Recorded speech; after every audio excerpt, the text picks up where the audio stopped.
The professor, whose name was Professor Michael Adams, had always prided himself on his vast knowledge and academic achievements. He was a brilliant mind, respected in his field of study, and had garnered admiration from students and colleagues alike. Yet, despite his impressive accomplishments, he couldn't shake the lingering feeling that there might be something missing in his pursuit of knowledge.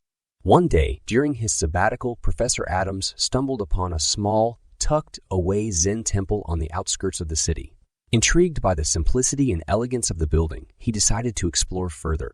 As he stepped into the temple's courtyard, a sense of peace washed over him. It was as if the stillness of the surroundings embraced him, inviting him to delve deeper into the essence of Zen.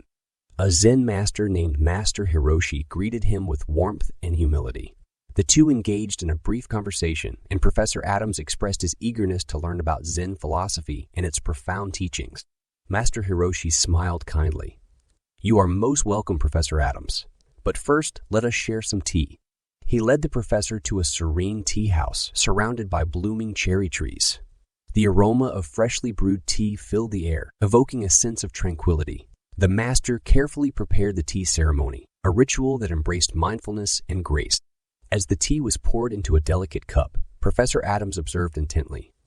To his surprise, the cup began to overflow, and the tea spilled onto the saucer and table. "Stop!" he exclaimed, concerned about the mess. "The cup is full. No more will go in." Master Hiroshi looked at him with a gentle smile. Professor Adams, you see the lesson already." Perplexed, the professor raised an eyebrow, waiting for the master to elaborate. "You are like this cup," the master continued, "full of your own ideas and opinions. How can you truly learn and embrace new wisdom if your mind is already overflowing with what you think you know?" Those words struck a chord within Professor Adams. He realized that despite his vast knowledge, he might have been clinging to his own perceptions, closing himself off to the vastness of what the world and Zen philosophy had to offer. In that moment, he made a conscious decision to approach Zen with an open mind, unburdened by his preconceived notions. He knew that emptying his cup of assumptions and biases was the key to genuine learning and self-discovery. Over the next few weeks, Professor Adams visited the Zen temple regularly, immersing himself in the teachings of Master Hiroshi. They engaged in deep discussions about the nature of reality, mindfulness, and the impermanence of life.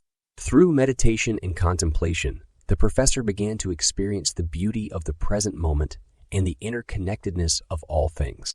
As he continued his journey into Zen, Professor Adams noticed a subtle yet profound shift within himself. He became more patient, compassionate, and open-minded. He approached each day with a sense of wonder and curiosity, eager to embrace new experiences and perspectives. Back at the university, his students noticed the transformation in their professor. His lectures took on a more reflective and inclusive tone, encouraging students to question and explore without fear of judgment. The classroom became a safe space for intellectual growth and personal development. Professor Adams' colleagues also observed the change. They noticed his newfound willingness to consider alternative viewpoints, fostering a more collaborative and harmonious atmosphere within the academic community. Outside the confines of academia, the professor's transformation extended to his personal life. He cultivated deeper connections with his family and friends, cherishing meaningful conversations and shared experiences.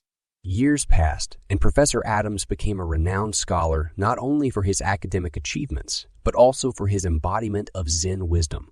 He authored books that merged the principles of Zen with his field of expertise, inspiring others to embark on their own journeys of self-discovery and open-mindedness. In the end, the story of Professor Michael Adams and his encounter with Master Hiroshi became a powerful testament to the transformative power of emptying one's cup. It reminded people of the importance of staying receptive to new ideas, being open to diverse perspectives, and embracing the boundless possibilities that arise when the mind is free from attachments. As the story echoed through generations, it became a timeless reminder that genuine learning is a lifelong journey that requires humility, an open heart, and an empty cup.